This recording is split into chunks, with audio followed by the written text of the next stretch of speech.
और आज की यह कहानी है एक ऐसी लड़की की जिसे उसकी अपनी सास ने बेरहमी से घर से निकाल दिया। उस लड़की ने अपनी जिंदगी में ऐसा संघर्ष किया कि किस्मत ने भी उसके आगे घुटने टेक दिए। लेकिन जब वो उसी घर की मालकिन बनकर लौटी जहां से उसे धक्के मारकर निकाला गया था, तो वहां का नजारा देखकर उसकी आंखों से आंसू नहीं रुके। क्या आप सोच सकते हैं कि उस वक्त उसकी सास का क्या हाल हुआ होगा? अगर आपको ऐसी दिल को छू लेने वाली कहानियां पसंद है तो अभी चैनल को सब्सक्राइब करें, वीडियो को लाइक करें और हमें कमेंट्स में ये बताना ना भूलें कि आप किस शहर से देख रहे हैं। चलिए शुरू करते हैं। बारिश की बूंदें जोर जोर से खिड़की के शीशे पर चोट कर रही थी। आसमान ऐसे बरस रहा था जैसे सारा दर्द धो डालना चाहता हो, और उसी बारिश में भीगती हुई अपनी गोद में एक छोटी सी बच्ची को लिपटाए 20 साल की एक लड़की सड़क के किनारे खड़ी थी। उसका नाम था मीरा। मीरा की आंखों से बहते आंसू और बारिश का पानी अब एक हो चुके थे। उसके कांपते होंठ और सिसकती सांसें इस बात का सबूत थी कि अभी अभी उसकी पूरी दुनिया तबाह हो गई थी। उसकी बच्ची पिंकी, जो अभी सिर्फ 10 महीने की थी, भूख से बिलख रही थी। लेकिन मीरा के पास उसे देने के लिए न तो दूध था न ही कोई उम्मीद। कुछ ही देर पहले उसके ससुराल वालों ने जिन घर को उसने पिछले 3 सालों से अपना समझा था, उसी घर की देहरी से उसे धक्का देकर निकाल दिया था। और यह सब किया था सिर्फ इसलिए क्योंकि मीरा एक गरीब घर से आई थी। मीरा का बचपन गुजरात के एक छोटे से गांव की धूल भरी गलियों में बीता था। उसके पिता एक किसान थे जिन्होंने अपनी पूरी जिंदगी खेतों की मेड़ों पर गुजार दी। माँ एक आंगनबाड़ी में काम करती थी। घर में पैसे की हमेशा तंगी रहती थी, लेकिन माँ बाप ने प्यार में कभी कोई कमी नहीं रखी। मीरा बहुत सुंदर थी। उसका रंग गोरा, आंखें बड़ी बड़ी और बाल घने काले थे। पढ़ाई में वह बहुत होशियार थी, लेकिन गरीबी ने उसके सपनों पर पानी फेर दिया। 10वीं के बाद उसे पढ़ाई छोड़नी पड़ी और फिर एक दिन एक बारात उसके आंगन में आकर रुकी। शहर के एक रईस परिवार से रिश्ता आया था। मीरा की मां को लगा शायद उनकी बेटी की किस्मत बदलने वाली है। शायद अब उनकी लाडों को वो सब मिलेगा जो वह खुद कभी नहीं दे पाई। लड़का भरत एक प्राइवेट कंपनी में नौकरी करता था। दिखने में साधारण लेकिन बात करने में शरीफ। पहली मुलाकात में ही भरत को मीरा पसंद आ गई। शादी धूमधाम से हुई। गांव वाले कहने लगे, देखो मीरा तो राजकुमारी बन गई। लेकिन उस अनजान शहर में, उस बड़े से घर के अंदर मीरा के लिए कोई महल नहीं, बल्कि एक कैदखाना इंतजार कर रहा था। एक ऐसा कैदखाना जिसकी चाबी उसकी सास सुशीला देवी के पास थी। मीरा जब पहली बार अपने ससुराल पहुंची तो उसने अपने पूरे जीवन में इतना बड़ा घर नहीं देखा था। संगमरमर की फर्श, बड़े बड़े झूमर और दीवारों पर लगी महंगी पेंटिंग्स। लेकिन उस घर की सबसे भयानक चीज थी वहां का सन्नाटा। वह सन्नाटा जो अमीरों के घरों में पाया जाता है, जहां दिल नहीं धड़कते, सिर्फ पैसे की खनक सुनाई देती है। मीरा ने जैसे ही घर में कदम रखा, उसकी सास सुशीला देवी सामने सोफे पर ऐसे बैठी थी जैसे कोई रानी अपने सिंहासन पर बैठी हो। उन्होंने एक बार मीरा को सिर से पांव तक देखा। वह नजर तिरस्कार और घृणा से भरी हुई थी। उन्होंने पहला वाक्य जो बोला वह मीरा के दिल में आज भी कांटे की तरह चुभता था। देखो बहू, यहाँ बड़े घर का बड़ा रिवाज है। तुम्हारे गांव की तरह यहाँ झूठे बर्तन नहीं छोड़े जाते। तुम्हें सब कुछ सीखना होगा। और हाँ, शहर के लोगों से ज्यादा बोलना चालना नहीं। तुम्हारी औकात क्या है, यह मत भूलना। ये सुनकर मीरा की आंखें भर आई। उसने अपने पति भरत की तरफ देखा, लेकिन भरत ने अपनी नजरें झुका ली। वह अपनी माँ के सामने बिल्कुल बेबस था। मीरा ने उसी दिन ठान लिया कि वो अपने प्यार और मेहनत से सबको जीत लेगी। उसे लगता था कि शायद एक दिन सब ठीक हो जाएगा। वो सुबह 4 बजे उठती, चाय बनाती, नाश्ता तैयार करती, पूरे घर में झाड़ू पोछा लगाती। लेकिन सुशीला देवी को हर काम में कोई न कोई कमी ही नजर आती। कभी चाय में चीनी कम थी, कभी रोटी थोड़ी सिककी हुई थी। हर दिन एक नया ताना, हर दिन एक नई जिल्लत। एक दिन की बात है, मीरा ने बड़े प्यार से मेथी के पराठे बनाए। सबको बहुत पसंद आ रहे थे। भरत ने तारीफ कर दी, वाह मीरा, आज तो मजा आ गया। बस फिर क्या था, सुशीला देवी का पारा 7वें आसमान पर चढ़ गया। उन्होंने अपनी थाली प्लेट जोर से मेज पर पटक दी। बस इतनी सी तारीफ पर इतना इतराना ठीक नहीं। बहू, मैंने सालों से इस घर के लिए खाना बनाया है, किसी ने मेरी तारीफ नहीं की। आज तुम एक दिन का खाना बनाकर मुझसे आगे निकलना चाहते हो। यहाँ मैं रानी हूँ और रानी ही रहूंगी। ये सुनकर मीरा की रोटी गले में अटक गई। भरत ने फिर कुछ नहीं कहा। वह चुपचाप अपनी थाली उठाकर किचन में रख आया। मीरा रोती हुई अपने कमरे में चली गई। उसे अपनी माँ की याद आ रही थी। वो सोच रही थी कि क्या वाकई गरीब होना कोई गुनाह है। क्या सिर्फ इसलिए कि उसके पापा के पास खुद का मकान नहीं था? वो इस घर में कोई इज्जत नहीं कमा सकती। समय बीतता गया। मीरा ने एक बेटी को जन्म दिया। मीरा को लगता था कि शायद अब तो सब ठीक हो जाएगा, शायद अब तो उसकी सास का दिल पसी जाएगा। लेकिन हुआ उसका उल्टा। जब सुशीला देवी को पता चला कि मीरा ने बेटी को जन्म दिया है तो उन्होंने अस्पताल में आने से भी इनकार कर दिया।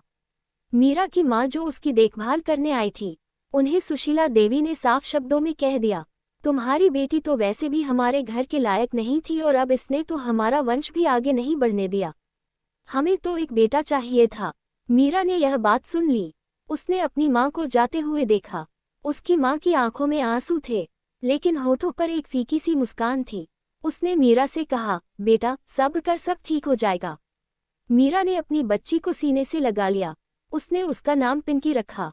पिंकी की एक हंसी पर मीरा को अपना सारा दर्द भूल जाता। वो बच्ची उसकी जिंदगी का एकमात्र सहारा बन गई थी। और फिर वो दिन आया जिसने मीरा की जिंदगी को तहस-नहस कर दिया। सुबह का वक्त था। भरत ऑफिस जा चुका था। सुशीला देवी के पास से 500 के 2 नोट गायब थे। उन्होंने पूरे घर में कोहराम मचा दिया। उन्होंने मीरा को सीधे आंगन में बुलाया और जोर जोर से चिल्लाने लगी, मुझे पता था कि गरीब का खून कभी अमीर नहीं बन सकता। तुम्हारी यही औकात है, चोरी करोगी ना तुम, कल को मेरा पूरा घर लूट लोगी। मीरा के हाथ पांव कांपने लगे। माँ जी मैंने ऐसा नहीं किया, मैंने कोई पैसे नहीं लिए, झूठ मत बोल। सुशीला देवी ने मीरा का हाथ पकड़कर झटका दिया। उसी वक्त पड़ोस की शर्मा आंटी भी आ गई। सुशीला देवी ने नाटक करना शुरू कर दिया, देखो शर्मा मेरी बहू की करतूत देखो, हमने तो इस अभागिन को अपने घर में पनाह दी और यह हमारा ही सामान चुराने लगी। मीरा बार बार रोते हुए कह रही थी, मैंने नहीं लिए, मेरी बच्ची की कसम मैंने नहीं लिए। लेकिन सुशीला देवी के कानों पर तो जैसे मैल जम गया था। उन्होंने मीरा की साड़ी का पल्लू पकड़ा और उसे घसीटते हुए मेन गेट तक ले गई। रास्ते में मीरा गिरती पड़ती रही। उसकी कोहनी से खून बहने लगा। उसकी बच्ची मासूम पिंकी पालने में सो रही थी। उसकी नींद माँ के रोने की आवाज़ से टूट गई और वह भी रोने लगी। चल निकल यहाँ से और इस नालायक बच्ची को भी ले जा। सुशीला देवी ने गुस्से में पालने से बच्ची उठाए और मीरा की गोद में पटक दी। मीरा ने अपने पैरों से उनके पैर पकड़ लिए। माँ जी मुझ पर तरस खाओ, बाहर कहाँ जाऊंगी, मेरी बच्ची भूखी है, कल तक रुकने दो, जब भरत जी आ जाएंगे तो सच पता चल जाएगा। लेकिन सुशीला देवी ने अपने पैर झटक दिए। उन्होंने पीछे मुड़कर नहीं देखा। लोहे का बड़ा सा गेट एक जोर की आवाज के साथ बंद हो गया। मीरा बस उस बंद दरवाजे को देखती रह गई। उसके पास ना पैसे थे, ना फोन, ना कोई पहचान का पता। उसके मायके का गांव सैकड़ों किलोमीटर दूर था। बारिश शुरू हो गई थी। मीरा ने अपनी कांपती हुई बच्ची को अपनी साड़ी में लपेट लिया। वह बारिश में भीगती हुई एक अनजान रास्ते पर चलती रही। उसे नहीं पता था कि उसे कहाँ जाना है। उसे तो बस चलना था। शायद दर्द से भागना चाहती थी। थोड़ी दूर जाकर उसे एक बस स्टॉप दिखाई दिया। वो वहाँ एक कोने में बैठ गई। उसने अपनी बच्ची को देखा जो कांप रही थी और उसके होंठ नीले पड़ गए थे। मीरा की छाती से एक दूध की बूंद भी नहीं निकल रही थी। भूख और डर से बच्ची की आवाज बैठ गई थी। मीरा ने आसमान की तरफ देखा। उसे अपनी माँ पर गुस्सा आ रहा था, भगवान पर गुस्सा आ रहा था। क्यों वो पैदा हुई? क्यों एक गरीब की बेटी होना अपराध है? उसी बस स्टॉप पर एक बूढ़ी माँ जी बैठी थी। उनकी उम्र 70 साल के करीब रही होगी। सफ़ेद साड़ी, आंखों पर मोटा चश्मा और हाथ में एक छोटा सा झोला। वह पिछले आधे घंटे से मीरा को देख रही थी। उन्होंने देखा कि कैसे एक माँ अपनी बच्ची को चुप कराने की नाकाम कोशिश कर रही है। उन्होंने अपने झोले से एक बिस्कुट का पैकेट निकाला और चुपचाप मीरा के पास रख दिया। फिर उन्होंने अपने पानी की बोतल आगे बढ़ाई। मीरा ने सिसकते हुए बिस्कुट को पानी में भिगोया और एक छोटी सी गोली बनाकर पिंकी के मुंह में डाल दी।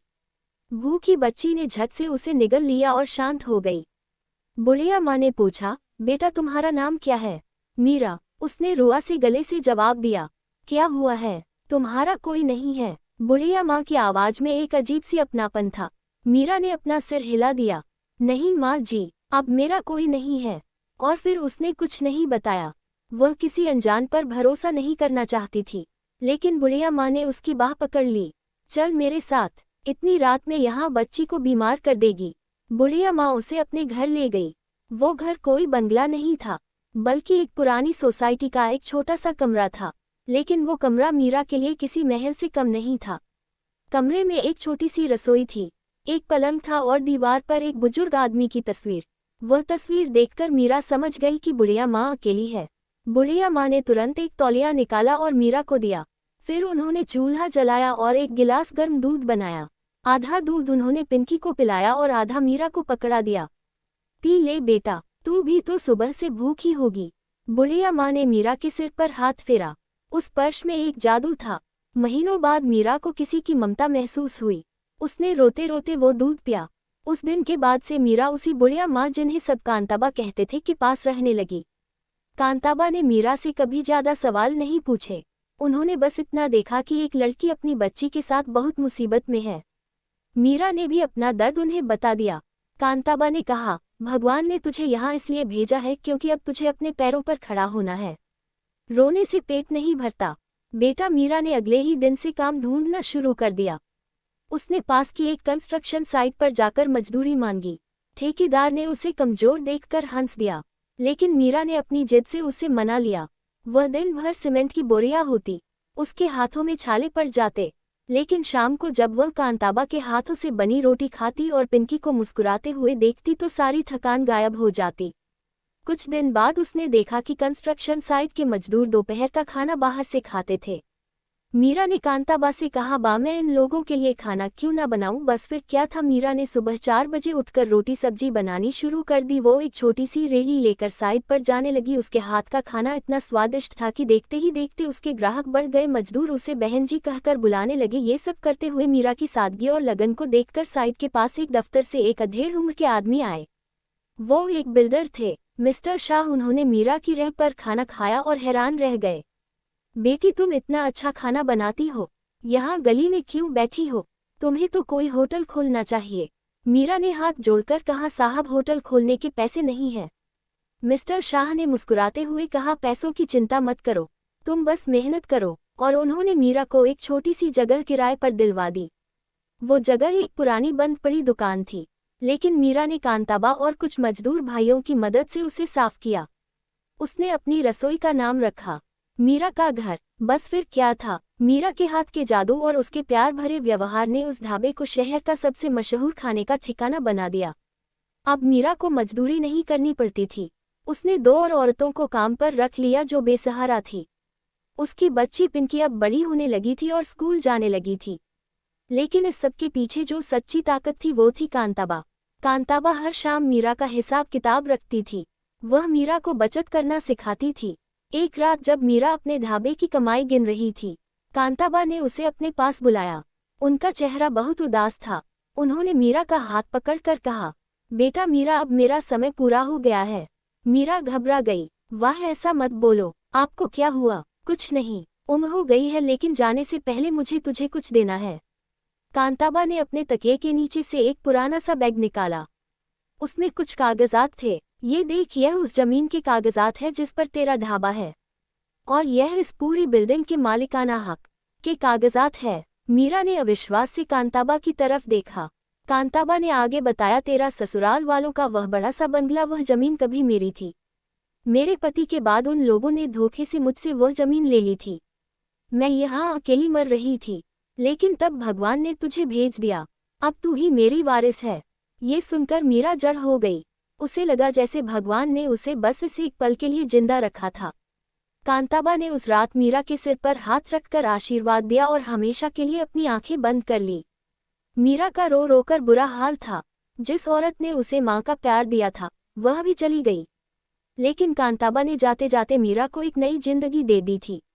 अब मीरा सिर्फ एक ढाबे की मालकिन नहीं थी, वो एक पूरी प्रॉपर्टी की मालकिन थी। उसने अपने ढाबे को एक बड़े रेस्टोरेंट में बदल दिया।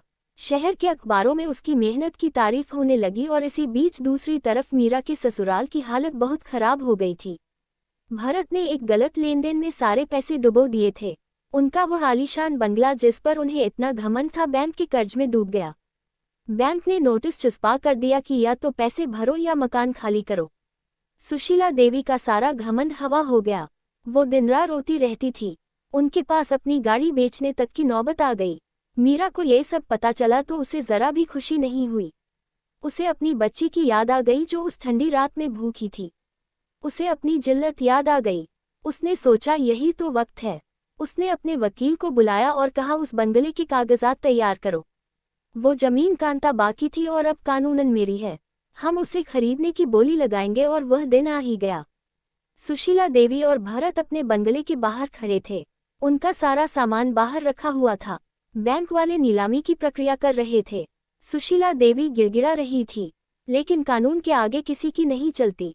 तभी एक बड़ी सी काली गाड़ी आकर रुकी। उसमें से पहले एक 7 साल की प्यारी सी बच्ची उतरी जिसने बहुत सुंदर फ्रॉक पहन रखी थी। उसके पीछे एक औरत उतरी। उसने बढ़िया सी साड़ी पहनी हुई थी। चेहरे पर एक अजीब सी शांति थी। वो औरत थी मीरा। सुशीला देवी ने जैसे ही मीरा को देखा उनके मुंह से चीख निकल गई। ये तू यहाँ कैसे? वो इतना घबरा गई थी कि उनके हाथ पांव कांपने लगे। भरत ने जब मीरा को देखा तो उसके चेहरे का रंग उड़ गया। उसे लगा जैसे उसे भूत दिख गया हो। मीरा ने आगे बढ़कर बैंक वाले अफसर को चेक सौंप दिया। उसने कहा, ये रही बाकी की पूरी रकम। अब इस बंगले की चाबियां मुझे दे दीजिए। अफसर ने चेक ले लिया और मुस्कुराकर मीरा को चाबियों का गुच्छा पकड़ा दिया। मीरा ने उनकी तरफ देखा। उसकी आंखों में नफरत नहीं थी, बस एक गहरी उदासी थी। उसने बिना कुछ बोले चाबी से गेट खोला। वो बंद दरवाजा जिसने 3 साल पहले मीरा को बेदर्दी से बाहर धकेल दिया था। बस मीरा नहीं थी, मीरा की जगह अब एक मालकिन थी। तभी भरत उसके पीछे दौड़ता हुआ आया। मुझे माफ कर दे, मुझे पता नहीं था कि माँ ने तुझे ऐसे निकाला था। मैं उस दिन बाहर गया हुआ था। मैंने तुझे बहुत ढूंढा। मीरा प्लीज मुझे और माँ को माफ कर दे। मीरा ने अपना हाथ झटक दिया। उसकी आंखों से आंसू बह रहे थे। भरत तुम्हें सब पता था, बस तुमने आंखें बंद करना सीख लिया था। उस दिन बारिश में मैंने और तुम्हारी बेटी ने मौत से लड़ाई लड़ी थी। मैंने मजदूरी की है, मैंने भूखे पेट सोकर अपनी बच्ची को खिलाया है, और आज तुम्हें माफी मांगने का हक किसने दिया? ये सुनकर भरत वही फर्श पर घुटनों के बल बैठ गया और रोने लगा। इतने में सुशीला देवी भी अंदर आ गई। उन्होंने देखा कि उनका बेटा रो रहा है। उन्होंने मीरा की तरफ दोनों हाथ जोड़ दिए। बहू मुझे माफ कर दे, मैं लालची थी, मुझे अपने रुतबे का घमंड था, लेकिन इस घर के बिना हम सड़क पर आ जाएंगे। प्लीज हमें मत निकाल। मीरा ने अपनी बच्ची पिंकी को देखा जो खेलते हुए सुशीला देवी को देख रही थी। उसने अपनी बेटी की तरफ इशारा किया और सुशीला देवी से कहा, यही है वह नालायक बच्ची जिसे आपने धक्के मारकर निकाला था। इसका नाम पिंकी है और आज यही नालायक बच्ची इस घर की वारिस है। ये सुनकर सुशीला देवी का सिर शर्म से झुक गया। उन्होंने पिंकी की तरफ देखा। पिंकी के चेहरे पर मीरा जैसी ही मासूमियत थी। सुशीला देवी की आंखों से आंसुओं की धार बह रही थी। वो बुदबुदाई, मुझे माफ कर दे बच्ची। लेकिन मीरा का दिल तो बहुत पहले पत्थर का हो चुका था। उसने सबको घर से बाहर निकलने का आदेश दे दिया। रात हो गई थी। मीरा अपने कमरे में अकेली बैठी थी। उसने खिड़की से बाहर देखा। भरत और सुशीला देवी गेट के बाहर फुटपाथ पर बैठे थे। सुशीला देवी का सिर झुका हुआ था और भरत बार बार आसमान की तरफ देख रहा था। मीरा के मन में एक तूफान उमड़ रहा था। एक तरफ बदला लेने की आग थी तो दूसरी तरफ उसकी परवरिश के संस्कार। उसे कांताबा की बात याद आ गई। बेटा माफ करना सीख लेना, क्योंकि बदला लेने से मन को शांति नहीं मिलती। मीरा उठी। उसने अपनी साड़ी का पल्लू ठीक किया और बाहर गेट तक गई। भरत ने उसे देखा तो उसकी आंखों में आस जगी। मीरा ने ठंडी सांस ली और बोली, अंदर आ जाओ। भरत और सुशीला देवी आश्चर्य से उसे देखने लगे। मीरा ने आगे कहा, मैं तुम लोगों को माफ नहीं कर रही हूँ। मैं अभी भी उस रात को नहीं भूली हूँ, लेकिन मैं तुम्हारी तरह इंसानियत नहीं भूल सकती। ये घर तुम्हारा है, रहने दो, लेकिन अब इस घर की मालकिन मैं हूँ। मेरे नियम चलेंगे। सुशीला देवी रोते हुए आगे बढ़ी। उन्होंने मीरा का हाथ पकड़ लिया और अपने माथे से लगा लिया। बेटा, तूने मुझे जिंदगी दे दी। मैं आज से तुझे अपनी बहू नहीं अपनी बेटी समझूंगी। मीरा ने अपना हाथ वापस खींच लिया। उसने सुशीला देवी की तरफ देखा और कहा, नहीं माँ जी, बहू ही रहने दीजिए, क्योंकि बेटी तो मैं आज भी अपनी माँ की हूँ जिसे आपने इसी घर से जाने पर मजबूर कर दिया था। ये कहकर मीरा मुड़ी और अंदर चली गई। सुशीला देवी वहीं खड़ी रह गई। उनकी आंखों से आंसू नहीं थम रहे थे। उन्हें समझ आ गया कि कुछ घाव ऐसे होते हैं जो कभी नहीं भरते, लेकिन जिंदगी ने उन्हें एक मौका जरूर दिया था। कहानी यही खत्म नहीं होती दोस्तों, ये कहानी असल में अब शुरू होती है, जहां एक औरत अपने दम पर, अपनी शर्तों पर एक नया सवेरा लिखती है। अगर आपको मीरा का ये संघर्ष पसंद आया तो इस वीडियो को लाइक करें और शेयर जरूर करें ताकि हर वह लड़की इस कहानी को सुने जो खुद को कमजोर समझती है। मिलता हूँ आपसे अगली ऐसी ही दिल को छू लेने वाली कहानी के साथ। तब तक अपना ध्यान रखिएगा। जय हिंद।